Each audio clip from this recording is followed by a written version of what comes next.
పువ్వు అండి ఇది ఆమె పువ్వు, ఇది కుజన పువ్వు, ఇదేమో అండి పచ్చకొప్పారం, ఈ పచ్చకొప్పారం, ఈ ఆమె పువ్వు, కుజన పువ్వు.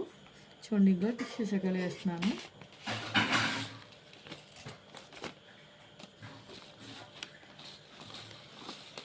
ఇది ఆమె పువ్వు అండి,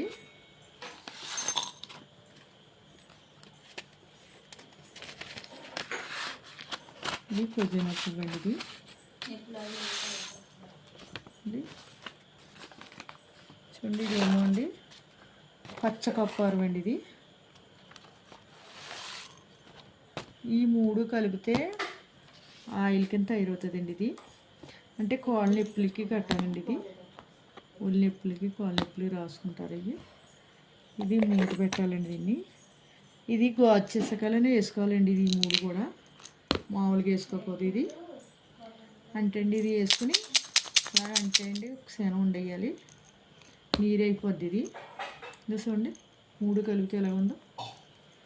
వాటర్ గట్ట పోసుకోకపోద్ది దీంట్లో.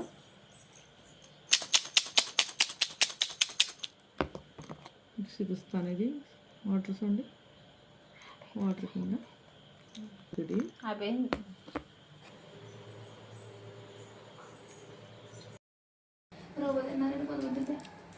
ఇదిగోండి, ఇదిలాగా బిందండి. ఇది చూడండి ఎలాగుందో, గొబ్బు నూనెలాగా ఉంటుంది కదండి, నీళ్ళలాగా.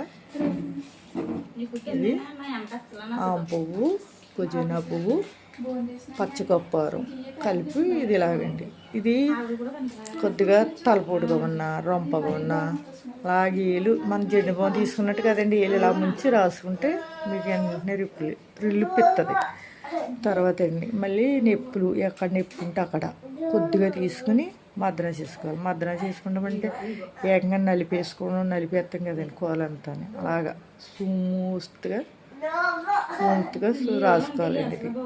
ఇది నొప్పులు తగ్గుతుంది. చూడండి ఎంత ఉందో ఇదండి. ఇది జెండు వాసనలాగా వస్తుంది, చాలా బాగుంటుంది నొప్పులకి. ట్రై చేయండి. ఇది మనం అడిగినప్పుడు కుట్లో ఆయుర్వేద కుట్లో ఆమె పువ్వు, పుదీనా పువ్వు, పచ్చకప్పారం ఇస్తారు అడిగితే. ఇది గోచిసాలని వేసుకోవాలి. నేను అదే గోచిసాలని వేసాను చూడండి. ఇది ఇలాగవుతుందండి. ఇది వాటర్ లాగా అయిపోతుంది. ఇందులో వాటర్ కూడా వేయగలదు. ఇది ఇందులో వేసి పెట్టుకుంటేనే మంచిదండి. గోచిసాలని వేసుకోవాలి. ఇది స్మెల్ పోకుండా గట్టిగా మూత పెట్టుకోవాలి అండి. చూసుకోండి